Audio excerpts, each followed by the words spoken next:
Hi hello welcome to our channel. நம்மளோட channel name என்னன்னா stories here. இன்றைக்கி நம்ம என்ன பார்க்க போகிறோம் அப்படின்னா, ஒரு தாய் சீரீஸான மை ஸ்டாண்டின் அப்படிங்கிற பிஎல் சீரீஸ் தான் பார்க்க போகிறோம். உங்களுக்கு வந்து பிஎல் பிடிக்கல அப்படின்னா தயவு செஞ்சு இந்த வீடியோவை ஸ்கிப் பண்ணிடுங்க. தேவையில்லாமல் கமெண்ட்ஸில் வந்து தப்பாக எங்களை திட்டி எங்கள் மனசை கஷ்டப்படுத்தாதீங்க. அண்ட் இந்த மை ஸ்டாண்டின் அப்படிங்கிறது வந்து பிஎல் சீரீஸ். பிஎல்னால் உங்களுக்கு தெரியும்னு நினைக்கிறேன். இதில் வந்து 2 கேரக்டருமே வந்துட்டு பசங்களாக தான் இருப்பாங்க. ஸோ வந்துட்டு நம்ம டேரெக்டாக வந்து கதைக்குள்ளே போகலாம். அந்த 2 கேரக்டர் மெயின் கேரக்டரோட நேம்ஸ் என்னென்னு ஃபஸ்ட்டு நம்ம பார்த்தலாம். ஒருத்தவங்களோட நேம் வந்து ஜோ, இன்னொருத்தவங்களோட நேம் வந்துட்டு மிங். ஸோ நம்ம இப்போ வந்து டேரெக்டாக கதைக்குள்ளே போகிறோம். இப்போ வந்துட்டு ஒரு மலை மேலே வந்துட்டு நம்மளோட ஹீரோ ஜோ வந்து நடந்து போயிட்டுருக்காங்க. இங்கே ஏதோ ஷூட்டிங் நடக்குது போல். அதனால் செட்டில் வந்து ஏகப்பட்ட பேர் வந்து ஷூட்டிங்க்கு தேவையான எல்லாமே வந்து ரெடி பண்ணிகிட்ருக்காங்க. நம்மளோட ஹீரோ ஜோ போயிட்டுருக்கும்போது செட்டில் இருக்க ஒரு ஆள் வந்துட்டு ஜோ சீக்கிரமாக போய் சீனுக்கு ரெடி ஆகு அப்படின்னு சொல்கிறாங்க. இவனும் வந்து சரி ஓகே அப்படின்ட்டு போய் சீனுக்கு வந்து ரெடி ஆகுறான். நம்மளோட ஹீரோ வந்து இதில் வந்து ஸ்டண்ட் மேனாக ஒர்க் பண்ணுறாங்க. ஸ்டண்ட் மேன்னா உங்களுக்கு என்னன்னு தெரியும்னு நினைக்கிறேன். ஹீரோஸால் செய்ய முடியாத பல ஆக்ஷன் சீன்ஸை வந்து டூப் போட்டு செய்ய வைக்கிறது தான் வந்து ஸ்டண்ட்மேன். ஸோ நம்ம ஹீரோ வந்து இதில் ஸ்டண்ட்மேன். என்ன ஸ்டண்ட் பண்ண போகிறாங்க அப்படின்னா, நம்மளோட ஹீரோ வந்து இதில் இப்போ வந்து பைக்கில் வந்துட்டு ஸ்டண்ட் பண்ணி மலை மேலே வந்து பைக்கில் ஸ்டண்ட் பண்ண போகிறாங்க. அந்த சீனுக்கான ப்ரிப்பரேஷன் தான் வந்து நடந்துக்கிட்டு இருக்கு. நம்மளோட ஹீரோ வந்து ரெடி ஆகிட்டு நின்றுட்டு இருக்கும்போது நினைக்கிறாரு, இந்த சீனுக்கு அப்புறம் நம்ம வாழ்க்கை வந்து நல்லா மாறும் அப்படின்னு நினச்சிட்ருக்காரு. அப்போன்னு பார்த்து நம்மளோட ஹீரோவுக்கு வந்து கால் வருது. யார் கால் பண்ணுறாங்க அப்படின்னா, நம்மளோட 2வது ஹீரோ மிங் தான் வந்து கால் பண்ணுறாரு. மிங் வந்து கால் பண்ணோன்னே என்ன பண்ணுறாரு அப்படின்னா, ஜோ எங்கே இருக்க அப்படின்னு கேட்குறாங்க. ஆனால் வந்துட்டு நம்மளோட ஜோவால் பதில் சொல்ல முடியல. ஏன்னா அவருக்கு ஒழுங்காக சிக்னல் கிடைக்கல. ஹலோன்னு சொல்லிட்டு இருக்கும்போதே சிக்னல் போய் ஃபோன் வந்து கட் ஆகிடுது. அவர் உடனே வந்துட்டு ஒரு மாதிரி ஃப்ரஸ்ட்ரேஷனில் மூச்சை இழுத்து விட்றாரு. அப்போன்னு பார்த்து நம்ம செட்டில் இருக்க ஒருத்தவங்க வந்துட்டு சீன் ரெடி ஆகிடுச்சு ஜோ, வா சீன் எடுக்க போகலாம் அப்படின்னு கூப்பிட்றாங்க. இந்த வந்துட்டேன்னு ஜோவும் சொல்லிட்டு கடைசியாக ஒரு டைம் ஃபோனை பார்த்துட்டு ஃபோனை பாக்கெட்டில் வச்சுட்டு சீனுக்கு போகிறாரு. அவங்க வந்து சீனுக்கு போடுறதுக்கு முன்னாடி நம்மளோட டேரக்டர் வந்து அங்கே தேவையான வண்டி, ஹெல்மெட்டு, யாரெல்லாம் வந்து ஜோக்கு வந்து ஹெல்ப் பண்ணுறாங்களோ எல்லாத்தையும் நிற்க வச்சுட்டாங்க. ஸோ போனோடனே ஜோ வந்து வண்டியில் ஏறிடுறாரு.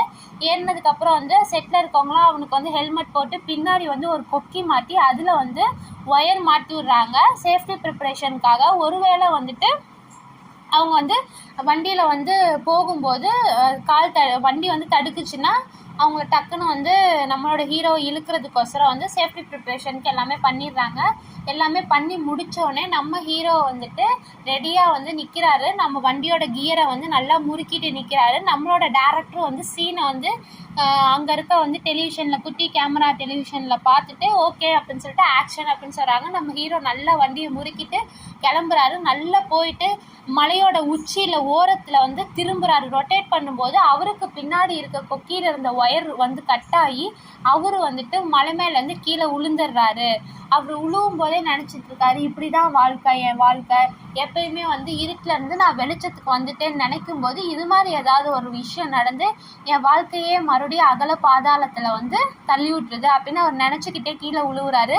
செட்டில் இருக்கவங்க எல்லாருமே இந்த சீனை பார்த்துட்டு வேகமாக வந்து ஒடியாடுறாங்க. ஹெல்ப்னு கத்துறாங்க. ஆனால் வந்துட்டு அவனுக்கு எதுவுமே கேட்கல. அவன் கீழே விழுந்துறான். இதோட சீன் வந்து இங்கே கட் ஆயிடுது. கட் ஆனதுக்கப்புறம் நம்ம ஜோ வந்து கண்ணை முழிச்சு பார்க்கும்போது அவர் வந்து ஹாஸ்டலில் வந்து இருக்காரு. ஹாஸ்பிட்டலில் வந்து அவர் இருக்காரு. கண்ணை திறந்து பார்த்துட்டு இங்கே திரும்புகிறாரு. ஒரு அம்மா ஒரு லேடி வந்துட்டு ஜோ எந்திரிச்சிட்டியா, எப்படி இருக்க, ஏதாவது அன்கம்ஃபர்டபுளாக இருக்கா அப்படின்னு கேட்குறாங்க. அதை பார்த்துட்டு வந்து நீங்கள் யார் அப்படின்னு கேட்குறாங்க. ஜோ வந்து அந்த லேடியை பார்த்துட்டு அதுக்கு வந்து நான் தான் உன் அம்மா அப்படின்னு சொல்கிறாங்க. ஜோ இருந்துட்டு என்னோட அம்மா வந்து இறந்து பல வருஷம் ஆகுது, நீங்கள் ஏதோ தப்பாக நினச்சிட்டு இருக்கீங்க அப்படின்னு சொல்கிறாங்க. அதை பார்த்துட்டு அந்த லேடி ஒரு நிமிஷம் ஷாக் ஆகி பக்கத்தில் இருக்க டாக்டரை பார்க்குறாங்க. டாக்டரும் இருந்துட்டு 2 வருஷத்துக்கு அப்புறம் இப்போ தானே கோமாலேருந்து முழிக்கிறாரு, அதனால வந்து அவருக்கு வந்து மெமரி வந்து கன்ஃபியூஷன் ஆகிருக்கும், அது போக போக சரியாயிடும் அப்படின்னு சொல்கிறாங்க. இதை கேட்டதுக்கப்புறமும் வந்து ஜோ வந்துட்டு டாக்டர் நீங்கள் யாரை பற்றி பேசுகிறீங்கிற மாதிரி கேட்குறாங்க. அவர் அப்படி கேட்டதுக்கப்புறம் வந்துட்டு நம்ம டாக்டர் வந்துட்டு ஒன்றும் ப்ராப்ளம் இல்லை, நீங்கள் இப்போ தான் எந்திரிச்சிருக்கீங்க, போக போக சரியாயிடும்னு அவர் தோளில் தட்டி கொடுத்துட்டு டாக்டரும் அவங்க அம்மாவும் அங்கேருந்து போகிறாங்க. அவங்க அம்மா போகிறதுக்கு முன்னாடி ரெஸ்ட் எடு ஜோ அப்படின்னு சொல்லிட்டு போகிறாங்க. நம்ம ஜோ வந்து என்ன செய்கிறது என்ன நடக்குதுன்னு தெரியாமல் முழிச்சிட்டு பெட்டில் படுத்திருக்காரு. அப்போ சடனாக இங்கிட்டு திரும்பும்போது அவரோட பெட்டுக்கு பக்கத்தில் இருக்க டேபிள் மேலே ஒரு கண்ணாடி இருக்குது. அந்த கண்ணாடியில் அவருக்கு தெரிகிற முகத்தை பார்த்து அவர் பயந்துடுறாரு. ஏன்னா கண்ணாடியில் தெரிகிறது அவர் முகம் கிடையாது, வேற யாரோட முகம். அப்போ தான் அவருக்கு புரியுது, இதுவரையும் அவங்க எதுவும் தப்பாக நினைக்கலாம், நம்ம தான் தப்பாக நினச்சிட்டு இருக்கோம். நம்ம வந்து நம்மளோட ஆன்மா வேற யாரோட பாடியில் வந்து வந்துருச்சு போல அப்படின்னு நினச்சிட்டு அவர் ஷாக் ஆகி படுத்திருக்காரு. இதோட வந்து சீன் கட் ஆயிடுது. மறுபடியும் வந்து சீன் வரும்போது ஜோ படுத்திருக்காரு. அவங்க அம்மா வந்து இப்போ எப்படி நல்லா இருக்கா அப்படின்னு எல்லாமே வந்து கேட்டுட்டு இருக்காங்க. இவனும் நல்லா இருக்கு அப்படின்னு சொல்லிட்டு இருக்கான். அப்பன்னு பார்த்து பக்கத்தில் இருக்க பெட்டில் ஒரு பெரியவர் படுத்திருக்காரு. அவரை பார்க்க வந்துட்டு ஒரு ஆள் வராங்க. அவங்களோட ஏஜ் ஒரு 30-40 இருக்குன்னு நினைக்கிறேன். அங்கிள்னு நம்ம சொல்லிக்குவோம் அவரை. அந்த அங்கிள் வந்து வராரு. அதை பார்த்துட்டு அந்த அங்கிள் அங்கே படுத்திருக்க அந்த தாத்தாவை பார்த்துட்டு நல்லா இருக்குன்னு பார்த்துட்டு திரும்பி பார்க்கும்போது ஜோவும் வந்து அந்த ஆளை பார்த்துடுறாங்க. அந்த ஆளை பார்த்தோன்னே அவன் ஷாக் ஆகுறான். அவன் டக்குன்னு வந்து அவனோட மைண்டில் வந்து ஒரு மெமரி ஓடுது. அந்த மெமரியில் வந்து இப்போ இவன் பார்த்த அந்த அங்கிளும் இவனும் வந்து ஜாலியாக பேசிகிட்டு இருக்காங்க. அப்போ தான் தெரியுது அவனுக்கு, இது உட்டானே, உட்டு இங்கே என்ன பண்ணுறாரு அப்படின்னா அவர் உட்டையே, அந்த அங்கிள் பேர் வந்து உட்டு, அந்த உட்டையே வந்து அவன் ஜோ பார்த்துக்கிட்டு இருக்கான். அந்த அங்கிளும் வந்து ஜோவை பார்த்துக்கிட்டே வந்து ஜோவோட பெட்டுக்கு வராங்க. வந்தோடனே ஜோவோட அம்மா இருந்துக்கிட்டு எப்படி இருக்கீங்க உட் அப்படின்னு கேட்குறாங்க. நல்லா இருக்கேன், உங்கள் பையன் எந்திரிச்சிட்டாங்கன்னு நான் கேள்விப்பட்டேன், அது நான் நம்பவே இல்லை ஃபஸ்ட்டு, ஆனால் பார்த்தா பரவாயில்ல எந்திரிச்சிட்டாங்க அப்படின்னு உட் சொல்கிறாங்க. ஆமாம், என் பையன் எந்திரிச்சிட்டான், அதுவே எனக்கு சந்தோஷமாக இருக்குது அப்படின்னு ஜோவோட அம்மாவும் சொல்கிறாங்க. அப்பன்னு பார்த்துட்டு இந்த உட் வந்து ஜோவை திரும்பி பார்த்துட்டு, நீ எந்திரிச்சதில் ரொம்ப சந்தோஷம், உன்னோட நேம் ஜோ தானே, எனக்கு இதே நேமில் என்னோடய ஃப்ரெண்டும் ஒருத்தவங்க இருக்காங்க அப்படின்னு உட் சொல்கிறாங்க. அதை பார்த்துட்டு ஜோ இப்போ அந்த ஃப்ரெண்டு எங்கே இருக்காங்க அப்படின்னு கேட்குறாங்க. அந்த ஃப்ரெண்டு வந்து 2 வருஷத்துக்கு முன்னாடி வந்துட்டு மலை மேலேருந்து ஒரு ஆக்சிடெண்ட்டில் கீழே விழுந்துட்டாங்க. 2 வருஷமாக அவங்க பாடி கிடைக்கலன்னு உட்டும் வந்து சோகமாக சொல்கிறாங்க. அதை கேட்டுட்டு நம்ம ஜோ வந்து ஒரு நிமிஷம் ஷாக் ஆகி அப்படியே கண்ணை கீழே தலையை தொங்க போட்டு கீழேயே பார்த்துட்டு இருக்காங்க. அதை பார்த்துட்டு உட்டும் ஒரு மாதிரி பார்த்துட்டு திரும்பி இவங்க அம்மா கிட்ட பேசுகிறாங்க. சரி பார்த்துக்கோங்க அப்படின்னு சொல்லிட்டு உட்டும் கிளம்பிடுறாங்க.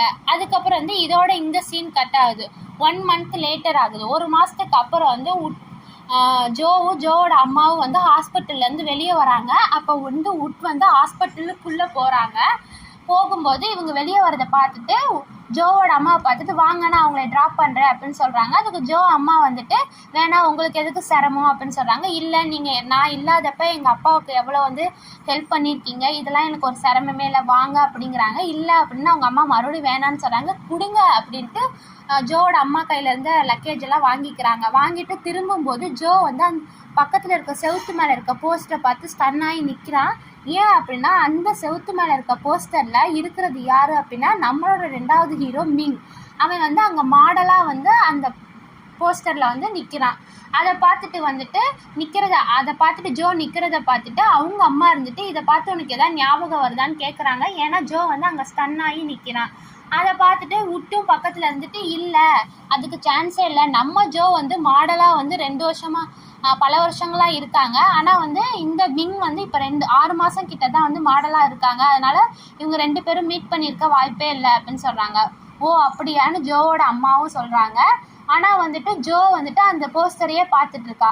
ஜோ அந்த போஸ்டரையே பார்க்குறத பார்த்துட்டு உட்டும் வந்துட்டு அவனை 1 நிமிஷம் 2 நிமிஷம் அவனை குறுகுறுன்னு பார்த்துட்டு, சரி வாங்க கிளம்பலான்னு கூட்டிகிட்டு போகிறாங்க. அப்பன்னு பார்த்துட்டு நம்மளோட ஜோவும் கிளம்பி வந்துடுறான். இங்கேயோட சீன் கட் ஆயிடுது. அடுத்த சீன் எங்கே வருதுன்னா, உட் வந்து அவங்க 2 பேர்த்தையும் அவங்க வீட்டுக்கு கூட்டிகிட்டு வந்துடுறாங்க. வீட்டுக்குள்ளே வரும்போது ஜோ வந்து இந்த வீட்டை புதுசாக பார்க்குறான். ஆக்சுவலி இது அவனுக்கு புது வீடு தான். ஏன்னா வந்து இப்போ அவன் பாடியில் இருக்கிறது வந்து ஜோவே கிடையாது, இது வந்து நம்மளோட ஆக்டர் ஜோ. ஆனால் அவங்க அம்மாவுக்கு அது தெரியாது. ஸோ வந்து எல்லோரும் உள்ளே போகிறாங்க. அவங்க அம்மாவும் உட்டை பார்த்துட்டு சாப்பிட்டு போங்க அப்படின்னு சொல்கிறாங்க. அதுக்கு உட்டு இருந்துட்டு, இல்லை எனக்கு வந்துட்டு மீட்டிங்க்கு லேட் ஆயிடுச்சு அப்படின்னு சொல்லிட்டு உட்டும் கிளம்புறாங்க. ஓகே அப்படின்னு சொல்லிட்டு அவங்க அம்மாவும் டின்னர் பண்ண உள்ளே போயிடுறாங்க. ஜோ வந்து வாசல்கிட்டே நின்றுட்டுருக்கான். உட் கிளம்பும்போது ஜோவை பார்த்துட்டு, உன்னை பார்க்கும்போது என்னோடய ஃப்ரெண்ட் ஜோவை பார்க்குற மாதிரியே இருக்குது அப்படின்னு சொல்கிறான். அதுக்கு வந்து ஜோக்கு என்ன பதில் சொல்கிறதுனே தெரியல. அவனும் வந்து அப்படியே நிற்கிறான். சரி நான் கிளம்புறேன் அப்படின்ட்டு உட்டும் கிளம்பிடுறாங்க. இதோட இங்கே சீன் கட் ஆயிடுது. நைட்டு வந்து ஒரு இருட்டிடுச்சு. ஒரு 10 மணி 11 மணி இருக்குன்னு வச்சுக்கோங்க. அப்போ வீட்டுக்கு வெளியே நம்மளோட ஜோ வந்துட்டு லேப்டாப்பில் வந்து தேடிட்டு இருக்காங்க. என்ன தேடிட்டு இருக்காங்கன்னா, அவங்களுக்கு 2 வருஷத்துக்கு முன்னாடி நடந்த ஆக்சிடெண்ட்டை தான் தேடிட்டு இருக்காங்க. ஆனால் அவ்வளோவா நியூஸ் வந்து அந்த வெப்சைட்டில் எதுவுமே இல்லை. அதை பார்த்துட்டு ஒருத்தவங்க வந்து மலையிலேருந்து விழுந்திருக்காங்க, ஆனால் நியூஸ் அவ்வளோவா எதுவுமே இல்லை, நியூஸே இல்லைங்கிற மாதிரி அவன் யோசிச்சுட்ருக்கான். ஏன் அப்படின்னு அப்போன்னு பார்த்து ஜோவோட அம்மா வராங்க.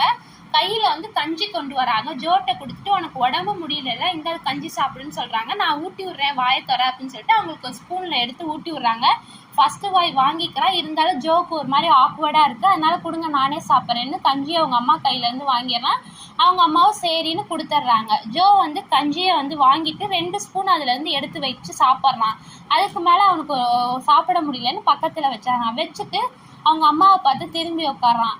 அம்மா வந்து 2 வருஷமாக இந்த மெடிக்கல் செலவுக்குலாம் உங்களுக்கு நிறைய செலவாக இருக்கும்ல அப்படிங்கிற மாதிரி கேட்குறான். அதுக்கு அவங்க அம்மா வந்து அவனை பார்த்துட்டு, நான் ரிட்டையர் ஆகிட்டேன், இருந்தாலுமே என்கிட்ட வந்து சேவிங்ஸ் இருந்துச்சு, ஆனால் நீ எப்போ வந்து என்னை முழிச்சு என்னை பார்ப்பேன்னு நினைக்கும் போது எனக்கு மெடிக்கலுக்காக செலவு பண்ண காசு பெருசாக தெரியல அப்படின்னு சொல்கிறாங்க. அதை பார்த்துட்டு வந்து ஜோக்கு ஒரு மாதிரி ஆயிடுது. அவங்க அம்மாவை கட்டி பிடிச்சிட்டு இனிமேல் வந்து நான் எல்லாம் பார்த்துக்கிறேன் அப்படின்னு அவன் சொல்கிறான். அவங்க அம்மாவும் சிரிக்கிறாங்க.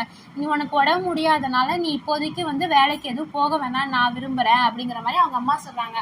அவனும் வந்துட்டு கட்டி பிடிச்சிட்டு அப்படியே மனசில் நினச்சிட்டு இருக்கான். இனிமேல் நான் இதுக்கு முன்னாடி வந்து ஆக்டர்ஸ்க்கெலாம் ஸ்டாண்டினாக இருந்தேன், இனிமேல் வந்து இந்த அம்மாவுக்காக அவங்க பையனோட ஸ்டாண்டினாக இருக்கேன், இவங்க வந்து நமக்கு இவங்க இல்லைன்னா நமக்கு வந்து இந்நேரம் நம்ம உயிரே இருந்திருக்காது அப்படின்னு நினச்சிட்டு அவன் வந்து கட்டி பிடிச்சிக்கிறான். அதோட வந்து சீன் அங்கே கட் ஆகுது. இதுக்கப்புறம் வந்து சீன் எங்கே வருதுன்னா, உட்டும் ஜோவும் வந்து ஆஃபீஸ்க்குள்ளே நடந்து போயிட்டுருக்காங்க, ஸ்டெப்ஸில் ஏறி போயிட்டுருக்காங்க. உட்டு வந்து ஆஃபீஸ்க்கு முறை வர அப்படின்னு சொல்லிட்டு அவனை பேசிக்கிட்டே மேலே அவனோட கம்பெனியில் இருக்க அவனோட ஆஃபீஸ்க்கு உள்ளே கூட்டிகிட்டு போகிறான். இவனும் உள்ளே போய் உக்காந்துக்கிறான். உக்காந்துட்டு உட்டு எப்படி இருக்க, உடம்பெல்லாம் எப்படி இருக்குன்னு கேட்குறாங்க. இவனும் நல்லா இருக்கு அப்படின்னு சொல்கிறாங்க. சொல்லிட்டு பேசிகிட்டு இருக்கும்போது நம்ம ஜோ வந்து அவனோட உட்டுக்கு முன்னாடி இருக்க டேபிளில் ஒரு ஃபோட்டோ இருக்கிறது, அதை குறுகுறுன்னு பார்த்துட்ருக்காரு. அவன் பார்க்குறத பார்த்துட்டு உட்டும் வந்து இது வந்து நான் சொன்னேன்ல முன்னாடி ஒரு பையன் ஜோன்னு, அவன் வந்து மலையிலேருந்து கீழே விழுந்துட்டான்னு, அவன் தான் வந்து பெஸ்ட்டு ஸ்டாண்டின்னு தெரியுமா, அதனால் அவனுக்கு வந்து இந்த ஃபோட்டோ வந்து டெடிகேட் பண்ணுற விதமாக இருக்குது. அந்த ஃபோட்டோவில் ஒன்றும் இல்லை, நிறைய பேர் வந்து அந்த ஃபோட்டோவில் இருக்காங்க, யார் என்னென்னே அந்த ஃபோட்டோவில் தெரியல, ஆனால் வந்து ஊட்டி இப்படி சொல்கிறாங்க. அதை கேட்டுட்டு வந்து ஜோவும் சரிங்கிறாங்க. அதுக்கப்புறம் வந்துட்டு ஜோ இருந்துக்கிட்டு எனக்கு வந்து பேக்ரவுண்டில் ஏதாவது பேக் ஸ்டேஜ் மாதிரி ஏதாவது வேலை இருந்தால் கொடுங்க அப்படிங்கிற மாதிரி சொல்கிறான். அதுக்கு வந்து விட்டு இருந்துக்கிட்டு உங்கள் அம்மா நீ மாடல் ஆகணும்னு விரும்பணும்னு தானே சொன்னாங்க அப்படின்னு சொல்லும்போது அதுக்கு வந்து ஒரு நிமிஷம் நம்ம ஜோ வந்துட்டு ஒரு மாதிரி முழிக்கிறான். என்னதான் வந்துட்டு இவன் இந்த பாடியில் இருந்தாலுமே இவனோட பழைய ப்ரொஃபஷன் வந்து இந்த வேலை தானே, பேக் ஸ்டேஜ் வேலை தானே, அதனால வந்துட்டு அவனுக்கு என்ன சொல்கிறதுன்னு தெரியல. அதனால அவன் என்ன சொல்கிறான்னா, இல்லை இப்போ என்னமோ எனக்கு திடீர்னு பேக் ஸ்டேஜ் வேலை தான் ஸ்டேபிளாக இருக்கும்னு தோணுது அப்படின்னு சொல்கிறான். விட்டும் வந்துட்டு இவன் இப்போ தான் கோமாலேருந்து முடிச்சதுனால பெருசாக எடுத்துக்கல, சரி அப்படின்னு சொல்கிறான். அப்போன்னு பார்த்து கதவை வெளியே பக்கம் இருந்து திறந்து உள்ளே ஒருத்தன் ஒடியாடுறான். அவன் வரதை பார்த்துட்டு ஐயோ உன்னை பார்க்கவும் தான் ஞாபகம் வருது, நான் மீட்டிங்க்கு மறந்துட்டேனே அப்படின்னு எந்திரிக்கிறான் வேகமாக.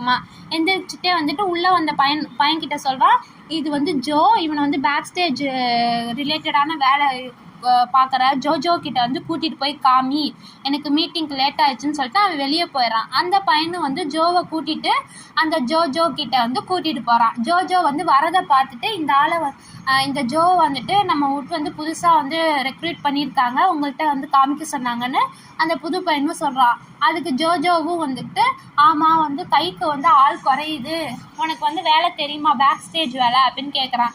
இல்லை நான் இதுக்கு முன்னாடி மாடலாக ஒர்க் பண்ணேன்னு ஜோவும் சொல்கிறான். அதை பார்த்துட்டு ஜோஜோ வந்து என்ன வீட்டு வந்து இப்படி வந்து மாடலெல்லாம் கூட்டிகிட்டு வராங்க, இது என்ன ஆர்ட் என்டர்டெயின்மெண்ட்டு நீங்கள் நினச்சானா, இந்த வேலையெல்லாம் எப்படி செய்கிறதுன்னு ஒரு மாதிரி சகிச்சுக்கிறாரு. அதை பார்த்துட்டு ஜோ வந்து என்ன சொல்கிறதுன்னு தெரியல. கூட வந்த பையனும் சிரிக்கிறான். சரி வா பார்த்துக்கலாம் அப்படின்னு கூப்பிட்றாங்க. இவனும் போயிடுறான். ஜோவும் போகிறான். அந்த கூட்டிகிட்டு வந்த பையனும் கிளம்பிடுறான். இப்போ வந்து சீன் இதோட கட் ஆகி இப்போ எங்கள் சீன் வந்து ஓப்பன் ஆகுது அப்படின்னா ஜோ வந்து எல்லா வேலையும் பேக் ஸ்டேஜுக்கான எல்லா வேலையும் செஞ்சுட்ருக்கான். அதை பார்த்துட்டு ஜோஜோ வந்துக்கிட்டு உனக்கு தான் வேலை வந்து தெரியாது, இப்போ தான் புதுசுன்னு சொன்னால் அப்போ எப்படி வந்து கரெக்டாக செய்கிற அப்படின்னு கேட்குறான். அதுக்கு ஜோ இருந்துட்டு இல்லை இதுக்கு முன்னாடி ஃப்ரெண்ட்ஸுக்கெலாம் ஹெல்ப் பண்ணியிருக்கேன் அப்படின்னு சொல்கிறான். ஓ அப்போ சூப்பர், எந்த வித ப்ராப்ளமும் இல்லைன்னு சொல்லிட்டு சரி இன்னைக்கு வேலை முடிஞ்சிருச்சு வா சாப்பிட போகலாம், இது என்னோடய ஒய்ஃப் குக்கிங், இதை சாப்பிட்டா நமக்கு எல்லாம் கலப்பு போயிடும் அப்படிங்கிற மாதிரி சொல்லிட்டு அது பக்கத்தில் இருக்க டிஃபன் பாக்ஸை எடுக்கலாம். அதை பார்த்துட்டு ஜோ வந்து தன்னையே அறியாமல் வந்துட்டு ஓ உங்கள் ஒய்ஃபோட குக்கிங்கை சாப்பிட்டு எவ்வளோ நாள் ஆச்சு அப்படிங்கிறான். அதை பார்த்துட்டு வந்து ஜோஜோ வந்துட்டு ஒரு நிமிஷம் வந்து சந்தேகமாக என்னை பார்க்குறா. இங்கே இப்போ தானே நீ புதுசாக வந்திருக்க, அது எப்படி என் ஒய்ஃபோட குக்கிங் தெரியும் அப்படின்னு சொன்னோன்னே ஜோக்கு அப்போ தான் வந்து புரியுது. இல்லை, நான் எனக்கு ஹோம் குக்கிங்னா ரொம்ப பிடிக்கும், நான் வந்து ரொம்ப நாளாக சாப்பிடல அப்படின்னு சமாளிக்கிறான். அதே நேரம் வந்துட்டு நம்மளோட முன்னாடி ஒரு பையன் நம்மளை இங்கே வந்து ஜோஜோவை பார்க்க கூட்டிகிட்டு வந்தாலும் அவன் வந்து வேகமாக உள்ளே வரான். அவன் வரதை பார்த்துட்டு வந்துட்டு நம்ம ஜோவை வந்து கடைசியாக ஒரு மாதிரி சந்தேகமான பார்வை விட்டுட்டு என்னன்னு திரும்பி கேட்குறான். அப்போ வந்து அந்த பையன் சொல்கிறான், மிங்கோட ஷூட்டிங் இப்போ நடக்க போது, மிங் வராங்க அப்படின்னு சொல்கிறான். அதை கேட்டுட்டு ஜோஜோவுக்கு பக்கத்தில் இருந்த ஒரு லேடி இருந்துட்டு, மிங் வராங்களா, ஐயோ எனக்கு மிங்கை ரொம்ப பிடிக்குமே, நான் போய் மேக்கப்புக்கு ரெடி பண்ணுறேன் அப்படின்னு சொல்லி அவள் வேகமாக போகிறான். ஜோவும் இருந்துட்டு சரி ரெடி பண்ணணும் ஒர்க்கெல்லாம் அப்படின்னு சொல்லிட்டு இருக்கும்போது சொல்லிக்கிட்டே இங்கே திரும்புகிறான். அப்போ நம்ம வந்து ஸ்டன் ஆகி நிற்கிறான். அவன் முகமே வந்து வெளுத்து போன மாதிரி ஆயிடுச்சு. அதை பார்த்துட்டு என்ன ஆச்சு அப்படின்னு ஜோவும் அந்த பையனும் கேட்குறான். அதுக்கு இருந்துட்டு இல்லை எனக்கு வந்து ஒரு மாதிரி தலை வலிக்குது அப்படின்னு சொன்னான். சரி நீ அப்போ கிளம்பு, நீயே இப்போ தானே ஹாஸ்பிட்டல்லேருந்து வந்திருக்கேன்னு சொல்லி அவனையும் கிளம்ப வச்சிடுறாங்க. நான் கிளம்புறேன், எனக்கு உடம்பு நல்லா இருக்கும்போது இன்னொரு நாள் வந்து உங்களுக்கு வந்து ஓவர் டைம் பண்ணி ஹெல்ப் பண்ணுறேன்னு சொல்லிட்டு கிளம்புறான். அவனுக்கு பாய் சொல்லிட்டு கிளம்பி வெளியே வந்துட்டு லிஃப்ட்டுக்குள்ளே ஏறுறான். அவன் லிஃப்ட்டுக்குள்ளே ஏறும்போது நம்மளோட மிங் செகண்ட் ஆக்டரும் லிஃப்ட்டுக்குள்ளே ஏறுறான். இப்போ வந்து இந்த இடத்துல வந்துட்டு அந்த லிஃப்ட்டில் இவங்க 2 பேர் மட்டும்தான் 2 சைடு நிற்கிறாங்க. நம்ம வந்து மிங்கை பார்த்துட்டு ஒரு மாதிரி தலை குனிஞ்சு ஒரு மாதிரி கீழே தலையை குனிஞ்சிடறான். ஒரு மாதிரி அவன் முகமே மாறிடுச்சு. ஆனால் நம்ம மிங்குக்கு வந்து இவன் தான் ஜோன்னு தெரியாதனால, ஏன்னா இப்போ நம்ம தான் வேற ஒருத்தவங்க பாடியில் இருக்காங்கல்ல, தெரியாதனால மிங் வந்துட்டு நார்மலாக நிற்கிறான். இதோட வந்து இங்கே சீன் கட் ஆகுது. இன்னைக்கு வந்து அவ்வளோதான். ஆக்சுவலி இது வந்து ஃபர்ஸ்ட் எபிசோடில் பார்ட் 1 தான் நான் இன்னைக்கு போட்டிருக்கேன். ஸோ இந்த வீடியோ உங்களுக்கு பிடிச்சிருந்துச்சுன்னா தயவு செஞ்சு சப்ஸ்கிரைப் பண்ணி பக்கத்தில் இருக்க பெல் பட்டன் அமுக்குங்க, லைக் பண்ணுங்கள், அண்ட் உங்களோட ஃப்ரெண்ட்ஸுக்கும் ஃபேமிலிக்கும் ஷேர் பண்ணுங்கள். உங்களுக்கு பார்ட் 2 வேணும் அப்படின்னா தயவு செஞ்சு கமெண்ட் பண்ணுங்கள். நான் உங்களுக்கு தேவையான பார்ட் 2 சீக்கிரமாக போட ட்ரை பண்ணுறேன். தேங்க்யூ ஃப்ரெண்ட்ஸ், பாய் பாய்.